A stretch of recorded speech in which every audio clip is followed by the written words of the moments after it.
Psalm 137. By the rivers of Babylon there we sat down. Yea, we wept when we remembered Zion. We hanged our harps upon the willows in the midst thereof. For there they that carried us away captive required of us a song. And they that wasted us required of us mirth, saying, Sing us one of the songs of Zion. How shall we sing the Lord's song in a strange land? If I forget thee, O Jerusalem, let my right hand forget her cunning. If I do not remember thee, let my tongue cleave to the roof of my mouth, if I prefer not Jerusalem above my chief joy. Remember, O Lord, the children of Edom in the day of Jerusalem, who said, raise it, even to the foundation thereof. O daughter of Babylon, who art to be destroyed, happy shall he be that rewardeth thee as thou hast served us. Happy shall he be that taketh and dasheth thy little ones against the stones. Esther, chapter 6. On that night could not the king sleep, and he commanded to bring the book of records of the Chronicles, and they were read before the king. And it was found written that Mordecai had told of Bigthana and Teresh, two of the king's chamberlains, the keepers of the door, who sought to lay hand on the king Ahasuerus. And the king said, What honor and dignity hath been done to Mordecai for this? Then said the king's servants that ministered unto him, There is nothing done for him. And the king said, Who is in the court? Now Haman was come into the outward court of the king's house to speak unto the king to hang Mordecai on the gallows that he had prepared for him. And the king's servant said unto him, Behold, Haman standeth in the court. And the king said, Let him come in. So Haman came in, and the king said unto him, What shall be done unto the man whom the king delighteth to honor? Now Haman thought in his heart, To whom would the king delight to do honor more than to myself? And Haman answered the king, For the man whom the king delighteth to honor, let the royal apparel be brought which the king useth to wear, and the horse that the king rideth upon, and the crown royal which is set upon his head. And let this apparel and horse be delivered to the hand of one of the king's most noble princes, that they may array the man withal whom the king delighteth to honor, and bring him on horseback through the street of the city, and proclaim before him, Thus shall it be done to the man whom the king delighteth to honor. Then the king said to Haman, Make haste, and take the apparel and the horse as thou hast said, and do even so to Mordecai the Jew that sitteth at the king's gate. Let nothing fail of all that thou hast spoken. Then took Haman the apparel and the horse, and arrayed Mordecai, and brought him on horseback through the street of the city, and proclaimed before him, Thus shall it be done unto the man whom the king delighteth to honor. And Mordecai came again to the king's gate. But Haman hasted to his house mourning and having his head covered. And Haman told Zeresh his wife and all his friends everything that had befallen him. Then said his wise men and Zeresh his wife unto him, If Mordecai be of the seed of the Jews, before whom thou hast begun to fall, thou shalt not prevail against him, but shalt surely fall before him. And while they were yet talking with him, came the king's chamberlains, and hasted to bring Haman unto the banquet that Esther had prepared. Esther, chapter 7. So the king and Haman came to banquet with Esther the queen. And the king said again unto Esther on the second day at the banquet of wine, What is thy petition, Queen Esther, and it shall be granted thee? And what is thy request? And it shall be performed even to the half of the kingdom. Then Esther the queen answered and said, If I have found favor in thy sight, O king, and if it please the king, let my life be given me at my petition, and my people at my request. For we are sold, I and my people, to be destroyed, to be slain, and to perish.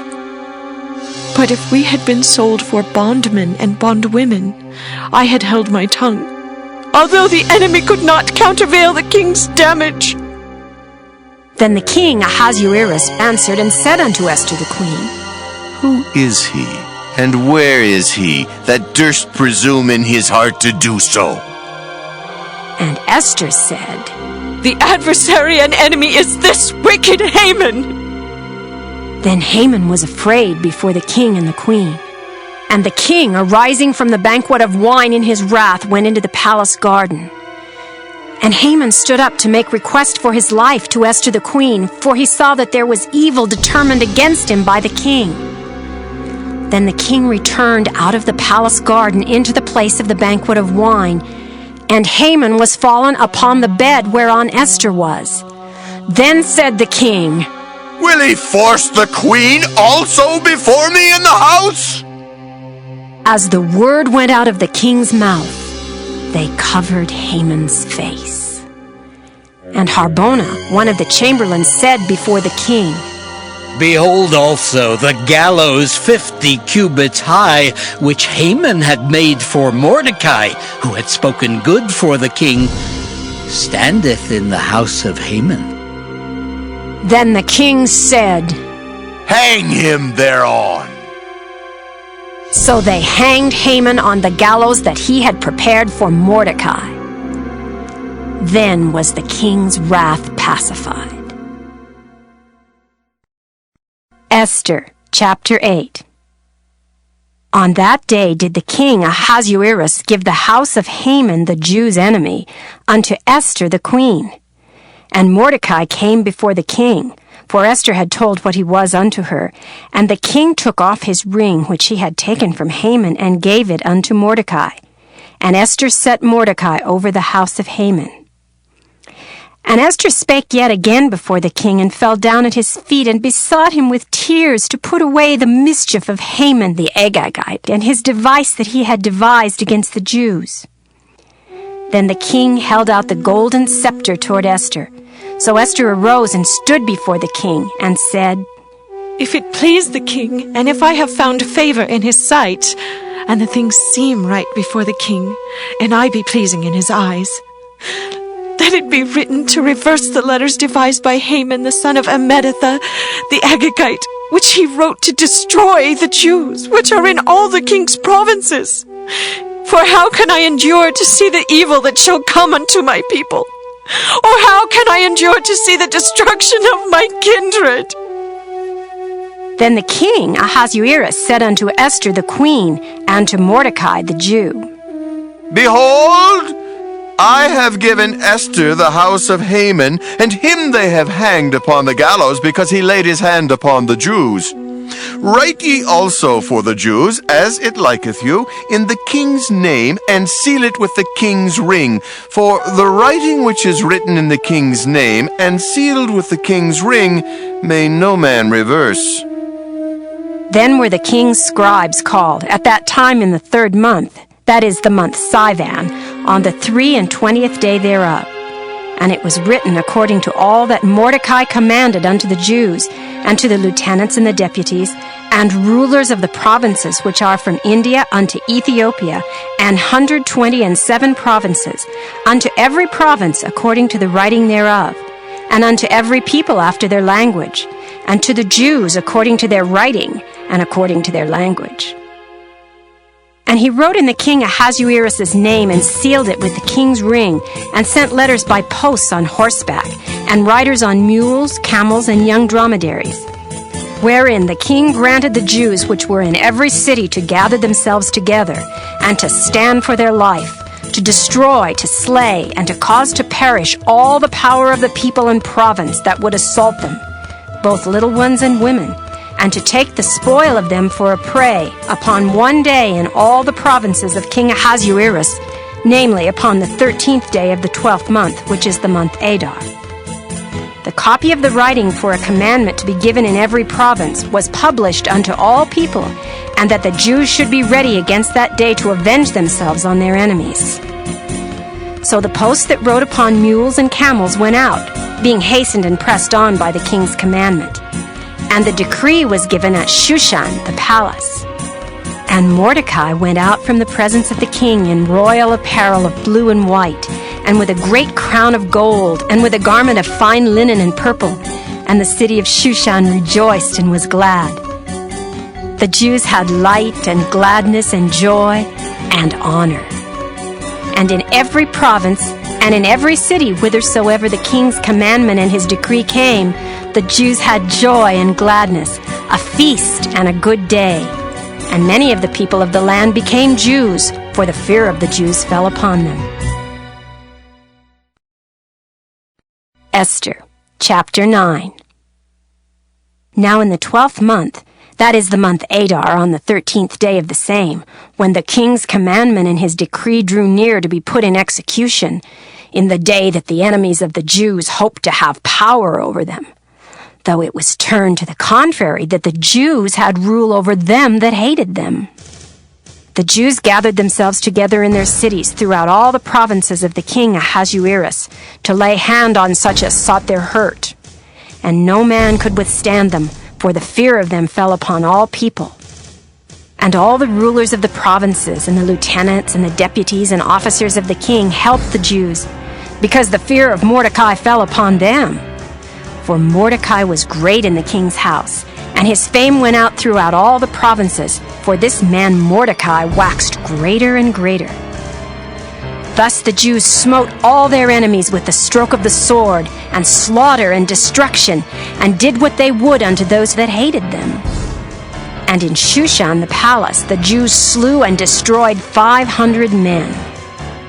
And Parshandatha, and Dalphon, and Aspatha, and Poratha, and Adaliah, and Aridatha, and Parmashta, and Arizai, and Aridai, and Vajezatha, the 10 sons of Haman, the son of Hammedatha, the enemy of the Jews, slew they. But on the spoil laid they not their hand. On that day the number of those that were slain in Shushan the palace was brought before the king. And the king said unto Esther the queen, The Jews have slain and destroyed 500 men in Shushan the palace, and the 10 sons of Haman. What have they done in the rest of the king's provinces? Now, what is thy petition, and it shall be granted thee? Or, what is thy request further, and it shall be done? Then said Esther, If it please the king, let it be granted to the Jews which are in Shushan to do tomorrow also according unto this day's decree, and let Haman's 10 sons be hanged upon the gallows. And the king commanded it so to be done. And the decree was given at Shushan, and they hanged Haman's 10 sons. For the Jews that were in Shushan gathered themselves together on the 14th day also of the month Adar, and slew 300 men at Shushan. But on the prey they laid not their hand. But the other Jews that were in the king's provinces gathered themselves together, and stood for their lives, and had rest from their enemies, and slew of their foes 75,000. But they laid not their hands on the prey. On the 13th day of the month Adar, and on the 14th day of the same, rested they, and made it a day of feasting and gladness. But the Jews that were at Shushan assembled together on the 13th day thereof, and on the 14th thereof, and on the 15th day of the same they rested, and made it a day of feasting and gladness. Therefore the Jews of the villages that dwelt in the unwalled towns made the 14th day of the month Adar a day of gladness and feasting, and a good day, and of sending portions one to another. And Mordecai wrote these things, and sent letters unto all the Jews that were in all the provinces of the king Ahasuerus, both nigh and far, to establish this among them. They should keep the 14th day of the month Adar, and the 15th day of the same yearly, as the days wherein the Jews rested from their enemies, and the month which was turned unto them from sorrow to joy, and from mourning into a good day. they should make them days of feasting and joy, and of sending portions one to another, and gifts to the poor. And the Jews undertook to do as they had begun, and as Mordecai had written unto them, because Haman, the son of Hammedatha, the Agagite, the enemy of all the Jews, had devised against the Jews to destroy them, and had cast pur, that is, the lot, to consume them and to destroy them. But when Esther came before the king, he commanded by letters, His wicked device, which he devised against the Jews, should return upon his own head, and he and his sons should be hanged on the gallows. Wherefore they called these days Purim, after the name of Pur. Therefore, for all the words of this letter, and of that which they had seen concerning this matter, and which had come unto them, the Jews ordained and took upon them, and upon their seed, and upon all such as joined themselves unto them, so as it should not fail that they would keep these 2 days according to their writing, and according to their appointed time every year, and that these days should be remembered and kept throughout every generation, every family, every province, and every city, and that these days of Purim should not fail from among the Jews, nor the memorial of them perish from their seed. Then Esther the queen, the daughter of Abihail, and Mordecai the Jew, wrote with all authority to confirm this second letter of Purim. And he sent the letters unto all the Jews to the 127 provinces of the kingdom of Ahasuerus with words of peace and truth, to confirm these days of Purim in their times appointed, according as Mordecai the Jew and Esther the queen had enjoined them, and as they had decreed for themselves and for their seed the matters of the fasting and their cry. And the decree of Esther confirmed these matters of Purim, and it was written in the book. Esther, chapter 10. And the king Ahasuerus laid a tribute upon the land and upon the isles of the sea, and all the acts of his power and of his might, and the declaration of the greatness of Mordecai, whereunto the king advanced him. Are they not written in the book of the chronicles of the kings of Media and Persia? For Mordecai the Jew was next unto King Ahasuerus, and great among the Jews, and accepted of the multitude of his brethren, seeking the wealth of his people, and speaking peace to all his seed.